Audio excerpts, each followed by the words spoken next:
ఈ ఎన్నికలు దేశం కోసం జరుగుతున్నాయి. ఈ ఎన్నికల్లో మోడీ గారిని గెలిపించుకోవాలని నువ్వే పల్లెటూరు కన్నా పోయి సర్వే చేయించన్నా ఇది ప్రజలు యునానిమస్ గా కోరుకుంటున్నారు.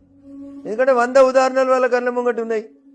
ఎప్పుడన్నా పొరపాటున భారత సైనికుడు ఎవరైనా పాకిస్తాన్కు దొరికితే ఊచకోత కోసి బ్లేడ్లతోటి కత్తులతోటి గీసి ఉప్పు కారం పెట్టి చంపేసిరు అనేటువంటి సూత్రాలు సినిమాలు చూసినాం మనం.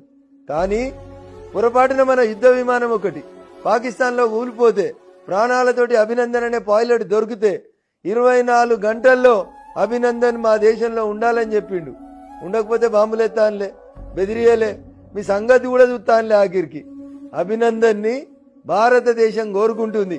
24 గంటల్లో తెచ్చి మా దేశంలో ఉంచుర్రే అన్నాడు. వచ్చిండా రాలేదు అభినందన్?